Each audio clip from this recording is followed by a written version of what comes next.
is Nigeria Info. Nigeria Info.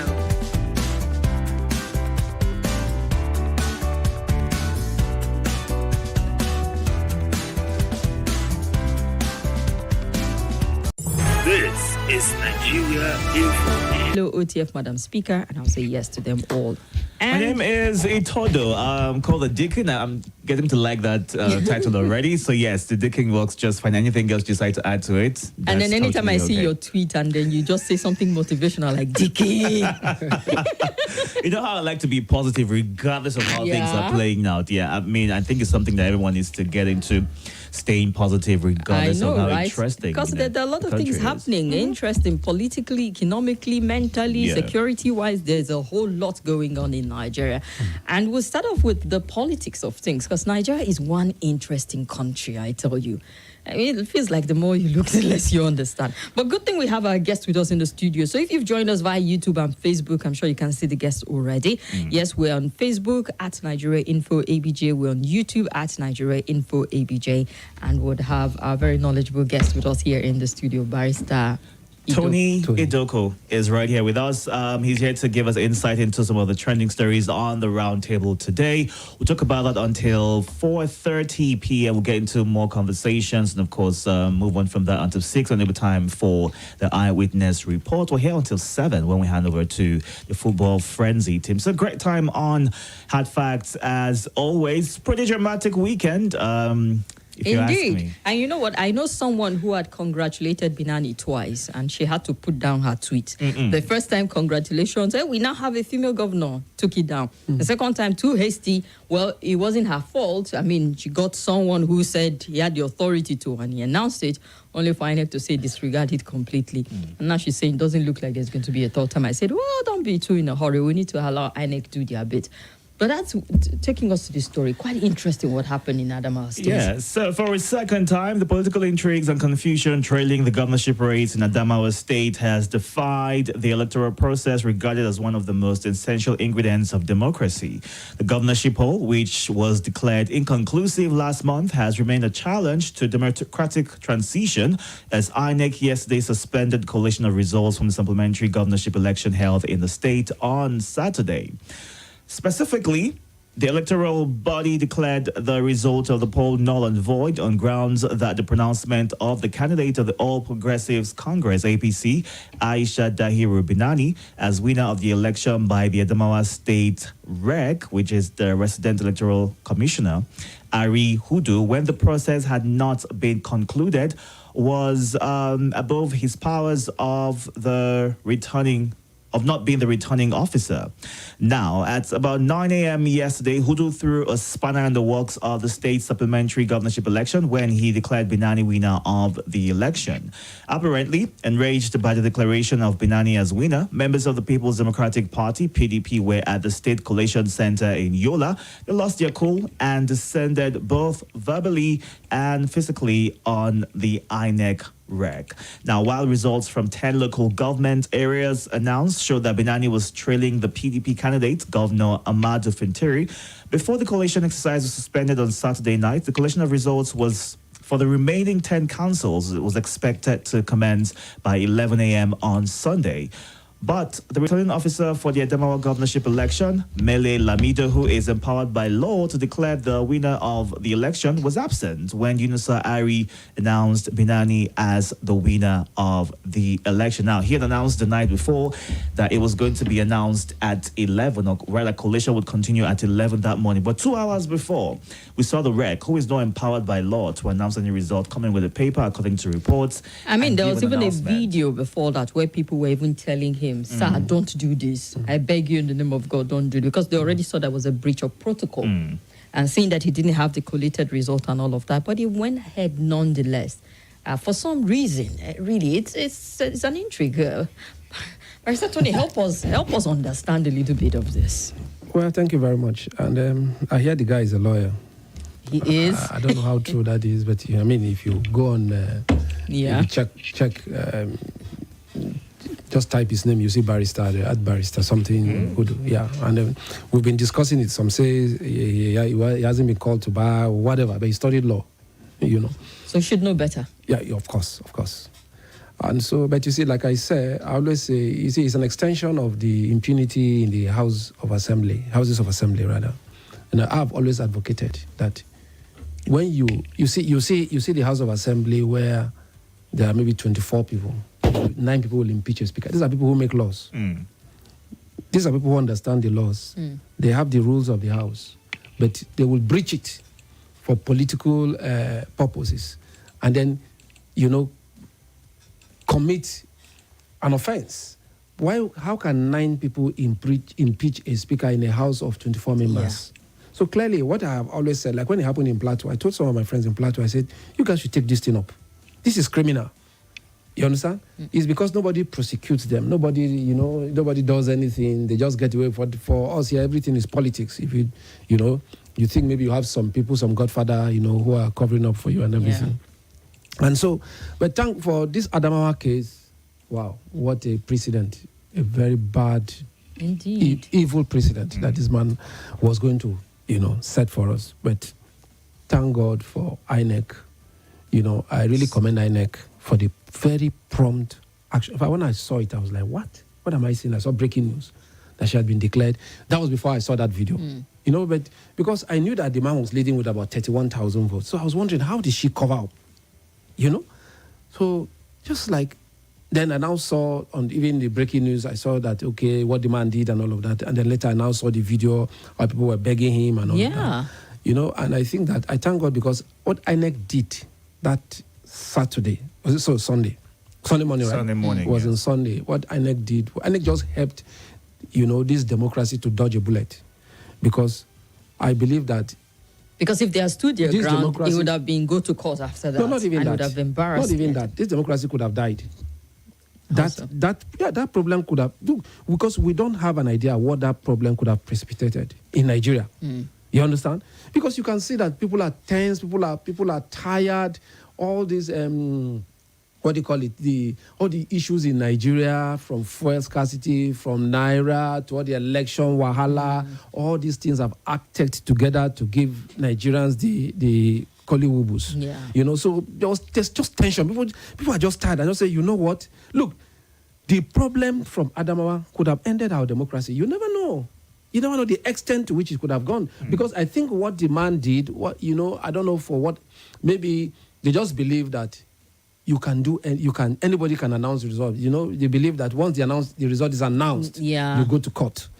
And then once you go to court, by that time, before the matter is resolved at the Supreme Court, whoever is declared is sworn in, and then they believe that, once you are sworn in, you are the governor. I've finished my job. Do whatever you can do. You cannot do for you. You can't help yourself as governor. Maybe as governor, maybe the marks that the Supreme Court will say, okay, that result, that area, those areas, maybe declare the election, whatever, and then ask for a repeat of that. But remember, you are a sitting governor. They may remove you, but don't forget that by that time you would have taken charge of the structures of the state and everything, and then maybe they might just remove you for a while, ask the speaker, whoever is the speaker, to take over for just a few, maybe a month. Usually, maybe it's a month. And then by that time, you know what to do, because by then you're controlling everything. All the parties of state are in your hands. Unfortunately, it backfired, and we're just so thankful. It looks like it was very deliberate. The man knew exactly the consequence of his action. You remember how they were begging him? They were telling him, "Don't do it, don't do it." They were reminding him, "You don't have such powers." And everything. So they've been reminded, look, you are fasting, don't do this, and all of that. But the guy, he wasn't listening. Like I saw a video this morning where they said they collected 2 billion. I'm sure you've seen that. That's also another dimension to the allegation there, because with the antic of this man, I hope he has tons of questions to answer. It will feed that allegation that money is involved, because why would you put your life on the line and your neck now, I heard that the guy who made the allegation is or confession rather, not even allegation. The guy who confessed, he says he's a DSS officer who was supposed to take I don't know if it's them. that exact same one, but the DSS also acknowledged the fact that an official was abused, and they're going to get to the bottom of it. Yes, I saw the guy. The video I saw, I think it was at one hotel, and they were asking him how much, blah, blah. It was in Hausa, and they were interpreting. And then the guy said, I think about 2 billion. How much? He said about 2 billion, and all of that. You see, doing the right thing is the easiest thing in the world. Just do the right thing. If they did the right thing on Sunday, we wouldn't be here. In fact, this election would have been concluded since at the first ballot. Okay. As a matter of fact, it felt like it was deliberate to disrupt Adamawa election enough for it to be inconclusive. The interest in Adamawa is so special. I don't know why. I thought maybe because it was a woman. Yes, you see, to be honest, initially we wanted to see a woman elected as governor. I remember how just like this, the same thing happened during Mama Taraba. Yeah. The news broke that she had won the election. I was celebrating, I was so happy. I wanted to see a first really elected woman governor, just like I wanted to see Hillary, even though Hillary's one didn't work out, and so when this one also came up, even though the way I felt from Mama Taraba, I didn't have that kind of, it wasn't like that in this one, but just like, okay, if a woman becomes governor, that's fine. But this is not how a woman should be governor now. Yeah. She has lost most of the women's support. Even I know many women are now disappointed. But particularly how she hurriedly went to make a statement. A statement when you know that the whole thing is shrouded in so much and she's a senator. She knew what she was doing was wrong. Yeah. She knew that guy did not have. In any case, not that she knew. I want to believe that it was contrived. I want to believe that it was planned. They knew what they were doing. Okay, that's my belief. I really believe that, because she shouldn't have done what she did. She should have just, kept her cool and waited for everything. In fact, it was wrong. It was wrong. When I saw that thing, I said, wreck. This is declaring someone as governor. I just say, believe me honestly, so many people would have just left the country. Say, look, this is the height of it. So, but what about the security personnel who were sitting on the right and left flank of him? That is even another issue for another day. That's another issue. Because, I didn't know that guy was the commissioner of police. I just thought he was one police officer. But even then, how do you sit, how do you, in fact, I think you encourage, because he gave him cover. That's it. Because for the policeman and all these other guys, the DSS, the civil defense, I can excuse that of the civil defense. That's not really, I don't think it's really within their jurisdiction or whatever. But for a whole commissioner of police, in fact, I even saw him trying to stop some of the guys when they were pulling at the man and his guy and trying to, he just stopped. I didn't get it. But is it possible that he had no idea what the law says about announcing the results, that only the returning officer has the right and the power to announce the result of who becomes governor? Could that be the case? And also we see that Senator Ishaku Abbo, representing Adamawa North Central District, stated that INEC has no powers to stop or say the results are null and void, that they should go to court saying that the results have already been announced by one of the officials. In his capacity as who? As the rec. No, I'm talking about this Senator. Is it not a Slapinator? Yes, that's the word, yes. In his capacity as what exactly? In fact, I listened to that interview this morning. I listened to him this morning. I just smiled.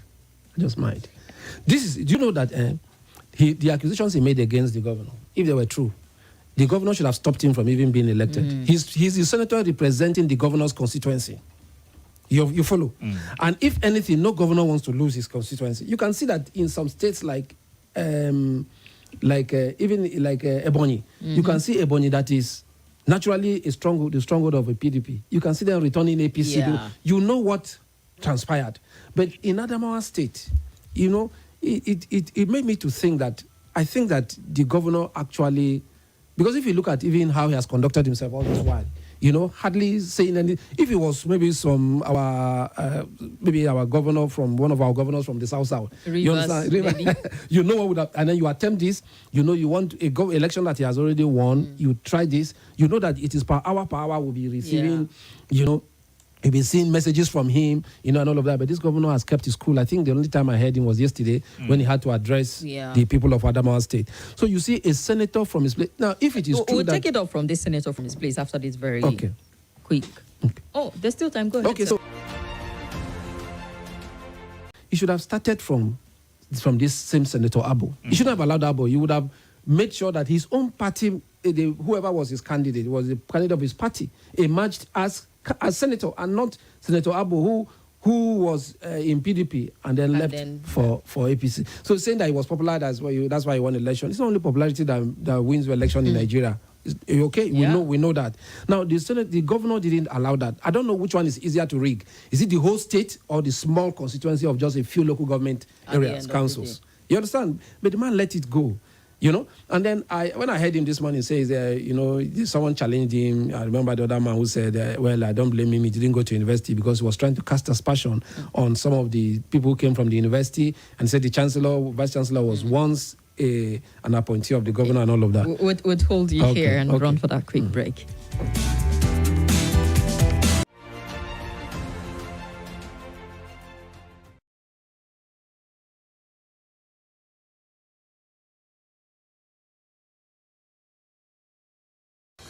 Hello, my name is Kimberly. I'm the host of Hard Facts, and I bring you the biggest stories driving conversation every weekday here on 95.1 Nigeria Info Hard Fact Show. I love to get your opinion and conjectures, but the facts you cannot dispute here on Hard Facts. Join me and let's talk.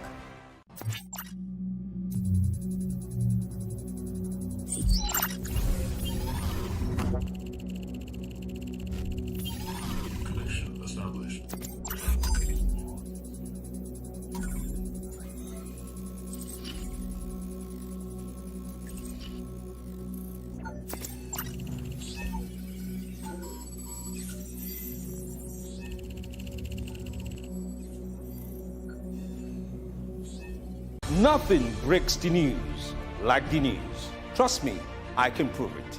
I do it every morning on Morning Crossfire from 5 a.m. to 9 a.m. on Nigeria Info 95.1, and I'm Femi D. Amede. Join the biggest conversation around national politics every day in a way that is trustworthy, full of passion, and yes, covers the biggest politics and the stories that matter to you. See, you have all the reasons to find out what's going on in Nigeria and be engaged differently. Let's talk.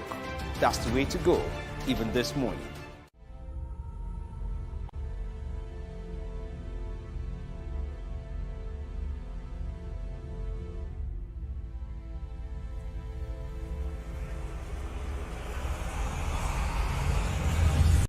This is Nigeria Info. This happened in the fashion that it did.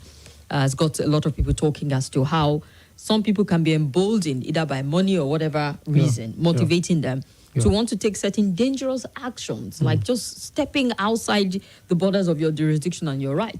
And sir, I also saw a report of the National Electoral Commissioner who was roughed up because people were mistaking him for the wreck. INEC also acknowledged the fact. I think I saw Festus Okoye's statement. He was appalled that happened because, like you were saying, who knows what he would have, degenerated into. The fact that they had to go and strip another man almost naked. Like, Adamawa used to be a sleepy state. Nobody really nobody talks about Adamawa. Adamawa is just there, until this issue, has made Adamawa now to become a very popular state.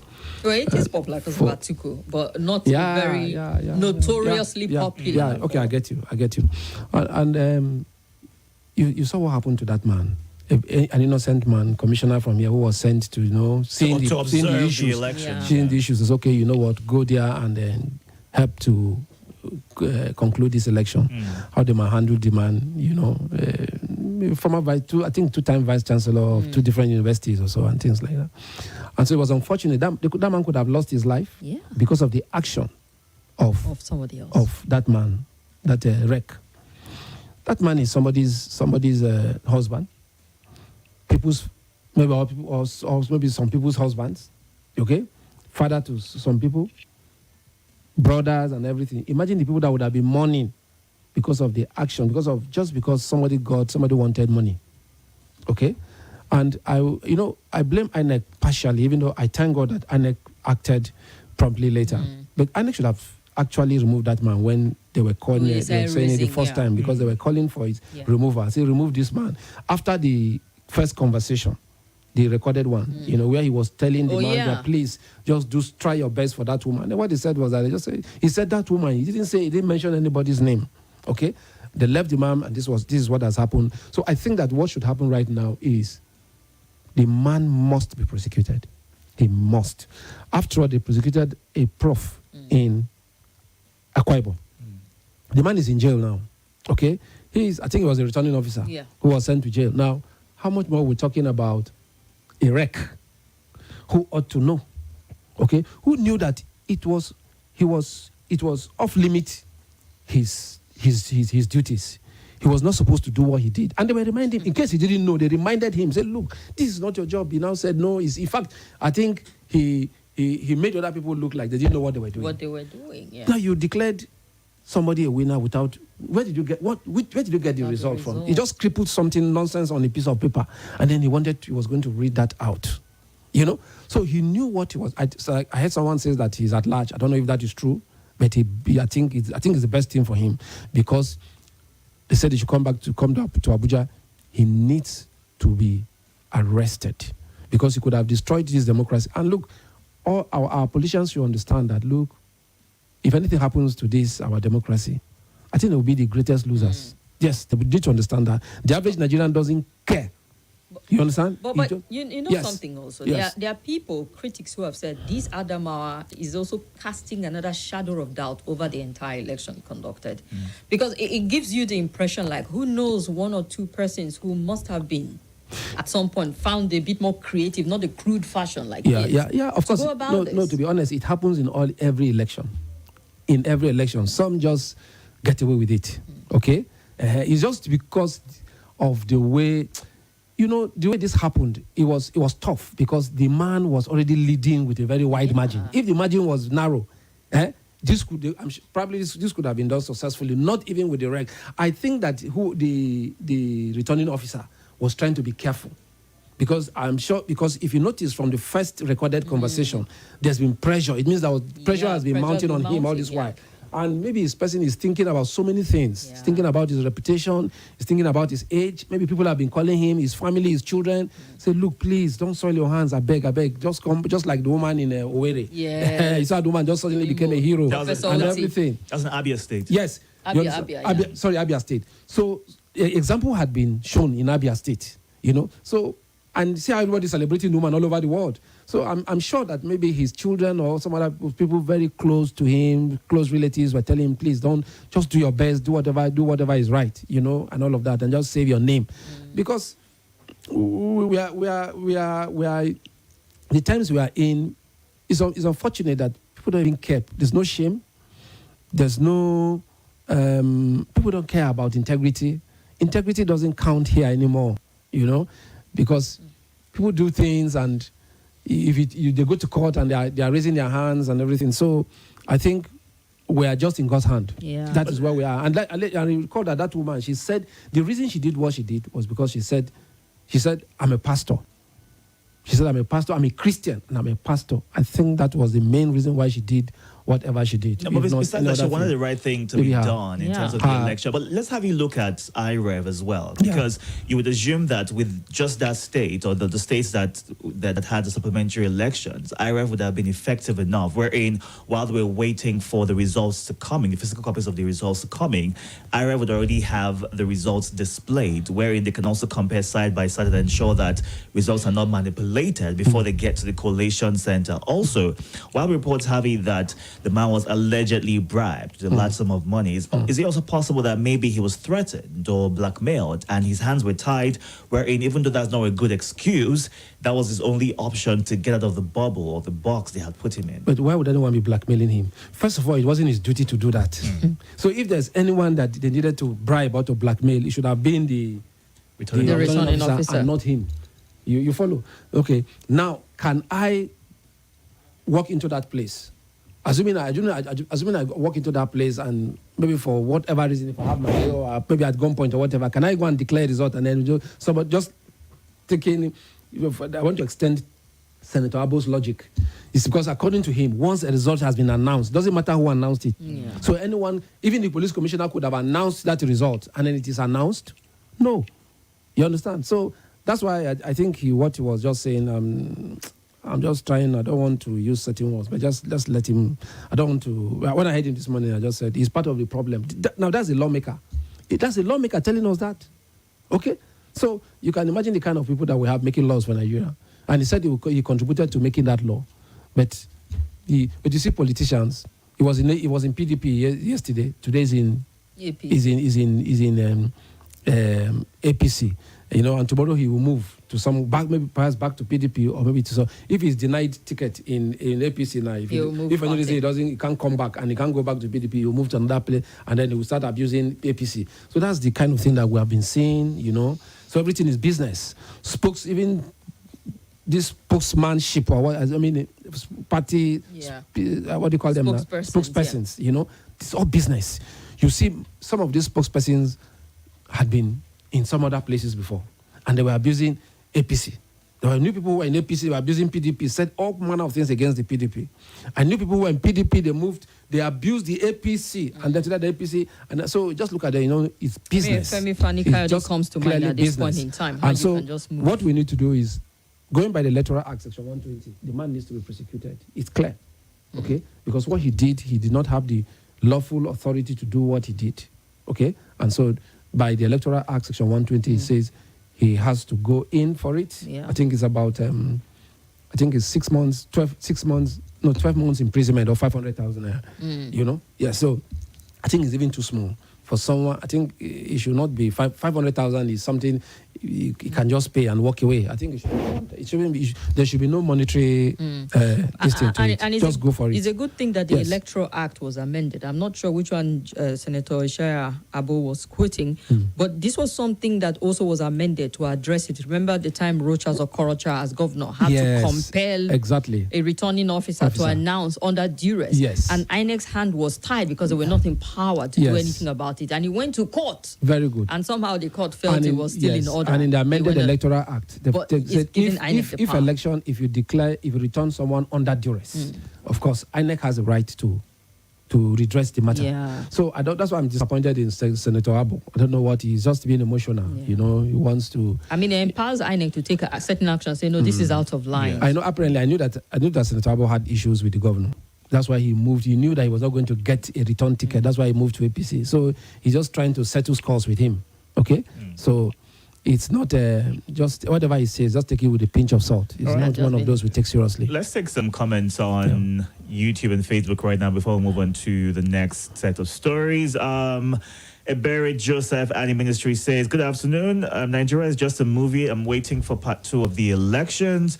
Badmos Sumbo, good afternoon. Okay. All right. Oshun Cornelius, what's happening in Adamawa is so uncalled for. All we need is free and fair election, nothing more. If the process is transparent, all these hullabaloos won't be necessary. I pledge peace. Harrison Anoje says, agree to all in the studio. Your guest is exactly on point. Adu Barnabas says, Kim, the picture is not clear. We hope it's improved right now. If it's not, do well to let us know in the comments section. Madam Speaker, okay, it's bright now. I'm hoping. I don't understand. I'm not sure what this question is about. Adu Barnabas, if you can do well to resend your message. If a reg gets 2 billion to deliver one state, then how much does INEC chair get to? Okay. All right, moving on from that. Banky says, greetings. Ultimately, Fintiri will win since he's leading on all the timelines so far. We'll have to wait for INEC to announce the results before we get to that conclusion. Abraham Ondoma says, okay. All right. Okay.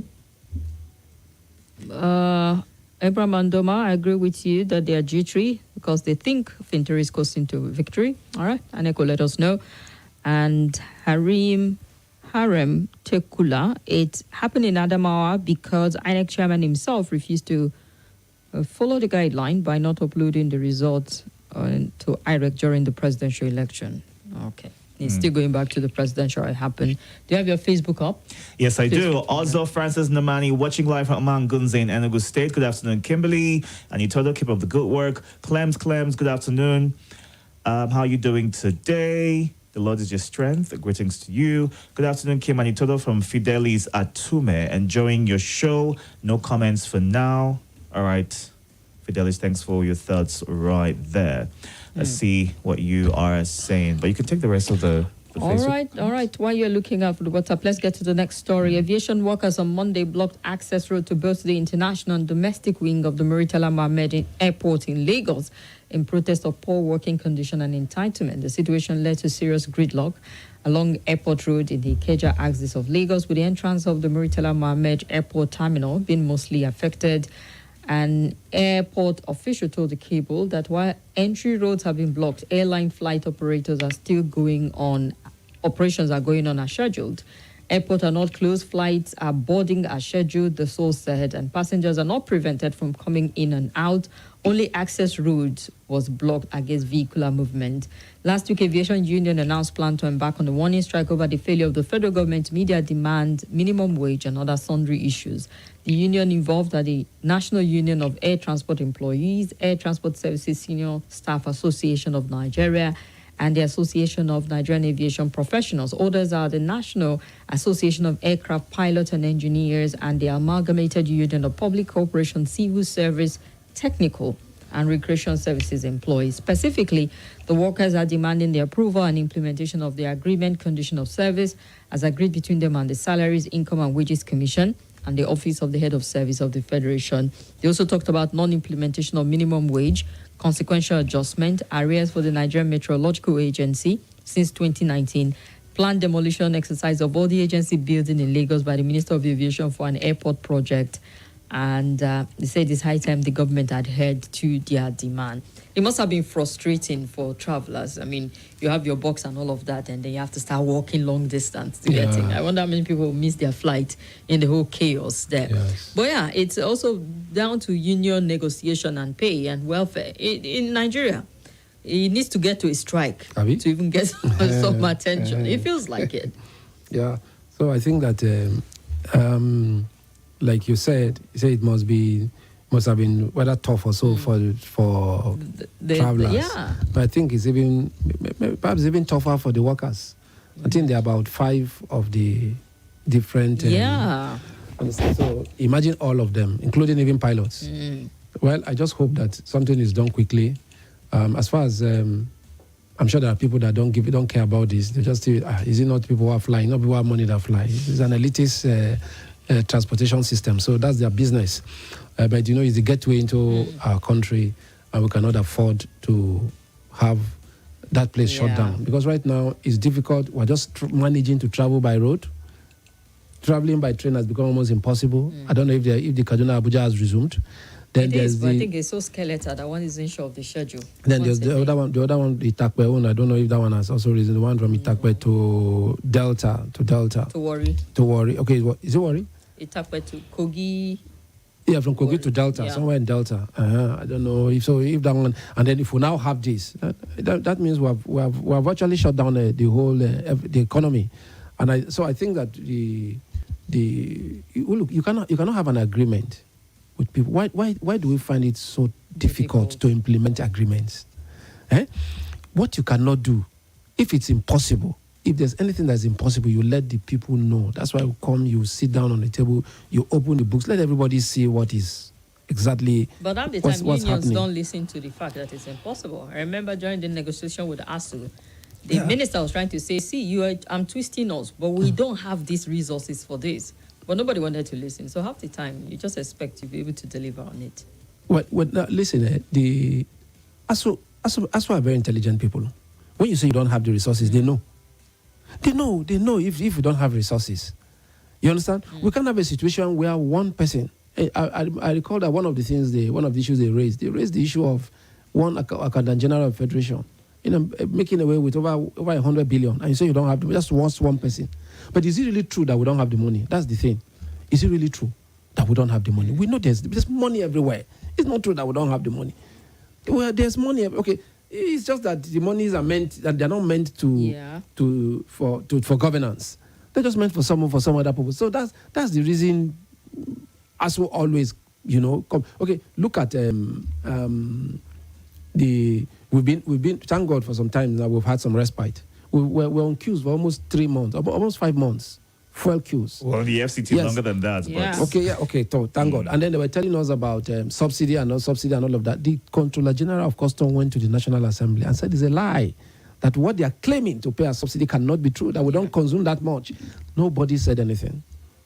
Okay? No one said anything. I expected that perhaps the president or the presidency would have called the Controller General, the the petroleum ministry or the GMD, call them together and say, come, what's going on here? This is what controller is saying. And these are officials of government. But everybody just kept quiet. The National Assembly also is mute on it up till now. They just, once they go back, they discuss, they just forget about that issue. And then they forget. So we know that there's money in the country. We know. I can't say there's no money. Do you know how much we have burnt on this election? From, INEC, about 360 billion. Just that's allocation to INEC from the federal government. Now, that is minus whatever INEC got from international these grants or whatever that they get. Now, that's just from federal government. Imagine how much across the states we conducted National Assembly, Governorship, houses of assembly. Yeah. Imagine, do you know how much has gone down? Just to conduct these elections. And even some of them wasted, because if you interrogate where some civil society are coming out in terms of what was printed and the turnout of people. Yes. If you calculated and said, okay, we have 90 million, 86 million have collected their PVC. So you extrapolate and assume at least 70 million will come and 25 come. So we printed things and wasted them. So our problem is not, we don't have a problem of resources. No, resources, we have enough. If we're just prudent enough, or if we're just kind enough, if we're just merciful enough to say, let's consider these guys. They've suffered enough. Let's just make sure. Let's just say that maybe the next 6 months. Let's just say 6 months. The next 6 months, let's give these guys good governance. You see how people will be happy. Okay, so it's not a problem of Nigeria, of government not having money. ASU understands if there's no money. You come, if you are earning, maybe as a breadwinner, maybe if there's maybe some unexpected expectations from you, and then you come home, maybe they think you are earning more than you are bringing home and everything. All you need to do is to be transparent. Yeah. Say, look, okay, this is my pay slip, this one. Everybody, people will understand. But if you are being wasteful, they will know. Maybe you have a girl, you have one family, you have one woman somewhere, you bought a car for her, you've rented a house for her, and all of those stuff. And their wives actually know that. They know that their husbands have some other, call it whether it's side chick or whatever, they know, And then, but you see, when it comes to her issue, or issues that have to do with the home front, you now say, I don't have money. That will be a problem. They will remind you, say, you can't say you don't have money, because we know what's going on out there. So I think that ASU members they're smart enough to know when there's no money, So the aviation workers. I think that what government needs to do is, I know that any small shake from that aviation sector, they don't play with it. I know they don't joke with it. I'm surprised they allow this one happen, because international airport also, where people are coming into the country and leaving the country. I mean, it's the worst place you want it to be so grounded. Well, maybe they're experiencing, I don't know what to call it. They're living. They are living any moment. They are beginning to get somehow, But I think it won't get far. But in January, we had a similar strike by NACO, and the aviation minister, Hadi Sirika, mentioned that strikes will no longer be tolerated across the airports in Nigeria. But, we see a similar thing happening a few months after that statement was made. I mean, they had some demand. The reason he said that is because of there's this Aviation Act, I think 2022 Act. Yeah, that's the one. That makes the aviation sector also part of, what do you call it now?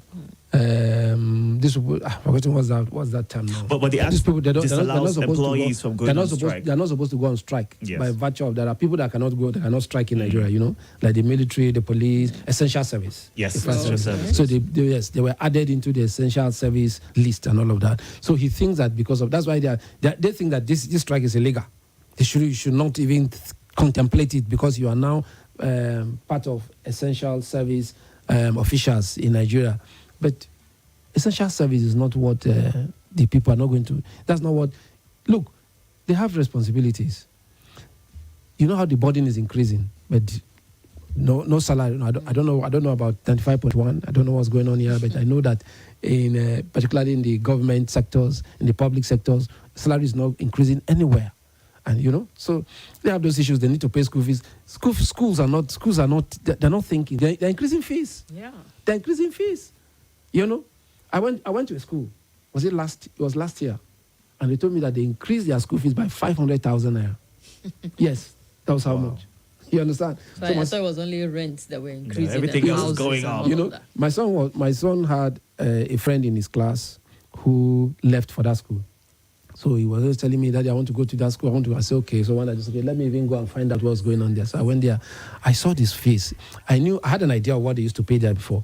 When I saw it, I said, what happened? I said, we just increased it. Is it last month or so by 500,000 naira?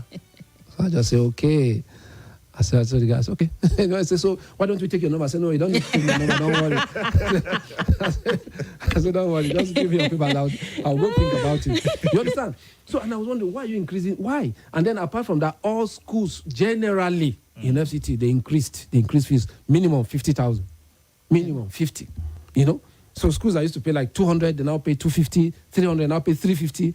And meanwhile, there's no salary increment for the... So these people are well within their rights. Can you even blame them for increasing the fees, seeing that they're spending way more than they used to before to run the school? See how inflation has even gone up, price of food and all of that. Well, I just think that some of the increases are unreasonable. Outrageous. Yes, you know, they should be... No logical sequence to some of you understand. If you can why would you increase school fees by 500,000? Why not make it even, no matter the challenge you're having, okay, why not make it, let's say 50 or 60, you know? Why 500? But interestingly, people are still sending children there. Oh yes, you know, and that's why they do it and they get away with it. They just say, don't worry, people will come, you know. So I think it's part of it. So these aviation workers, when landlords are increasing rent, and you know, incidentally, if you do know how properties are going up in Abuja, I was shocked. I was shocked. I am stunned as I speak with you. A house that was offered to me some time ago for around 23 million. It's now about 40. It's now about 45, 46. Twice the price. Yes, and nothing has changed. Instead, things are more difficult for people. You know, so now 40 something. It's not as well I was going to buy anyway, but the agent our other house is now 40 something. Is now 40 something million, about 48 or so. I say, wow. Sure, that's a conversation for the 5 You understand? Yeah. So things are going up, and the rate at which they're growing up is not making sense because government is not increasing the people, inflation everywhere, burden everywhere, you know, and so I think that government should look into if you had an agreement with them, call them. If there's any reason why you cannot fulfill those agreements for now, you let them understand, and then the one you can do, the little. I mean, there are low-hanging fruits. You should do some. You don't just leave them.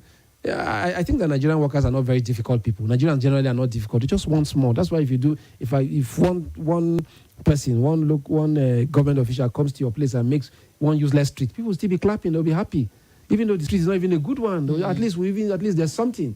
Because we're just so easy to please. So just call them and do the little that you can. Even the ASU issue, I'm sure it was like that. Okay, all this while, what does ASU want? Look, if I were the president, I'll sit with ASU personally. I'll take time. I'll say, you know what, today, drop all these things. I want to sit with ASU. We'll sit. I say, come, what are the issues? I don't want no minister, no anybody. Or minister can just come and sit down. Yeah. You just sit down. But let me talk with ASU president and members. Let's hear you. We'll talk. We'll go. We'll talk. Come back tomorrow. We'll fix it. I will sit with them until, okay, see, this is what we can do now. We can do this. Let's do this one. Let's do this. These ones, we shelve it for now because there's no money or because of this. And then small, they will be happy. They'll go and they'll still thank you. But when you just say, no, I'm not doing this, I'm not doing that, and then you're talking big, you say you are essential service. Essential service will not work. You don't threaten them, you don't tell them, you don't show them, tell them that you are part of essential service, so you can't go on strike. No. Well, even doctors go on strike, nurses go on strike, health workers go on strike. Yes, because when you go to market doesn't understand whether you are part of essential service. All right, let's take a call or two before, I think it can only be one before we go for a quick break. Call us up on 0700 951 0000 or 0809 5974 869. Good afternoon. Hello, good afternoon. Itodo, Kim, and your guest in the studio. Welcome. Thank you. Yes, thank you very much. My name is Ola, the Indomitable. I'm calling from Blue Bay. You see, I want to agree with your guest in total. I mean, without any alcohol reservation on what is said about Nigeria as a country dodging a bullet in Adamawa yesterday. You know, we have two types of bullets. There is the rubber one, which is not lethal. There is the other one that is so lethal that can, cause any damage. The one we dodged yesterday, it was what we call a bullet of impunity that would have killed Nigeria in the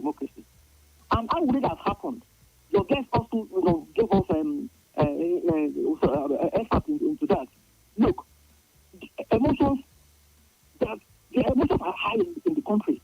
People are just looking for what are they doing, just one simple thing, that can trigger a kind of uprising. And that was what would have actually happened in Adamawa if INEC hadn't intervened, quote unquote, at least in one way or the other, they intervened, and Nigeria got that bullet. All right, Ola, we need to run for a break. Oh, okay. Thank you. Thank you very much. Let's go on a break. Hello, my name is Kimberly. I'm the host of Hard Facts, and I bring you the biggest stories driving conversation every weekday here on 95.1 Nigeria Info Hard Fact Show. I love to get your opinion and conjectures, but the facts you cannot dispute here on Hard Facts. Join me and let's talk.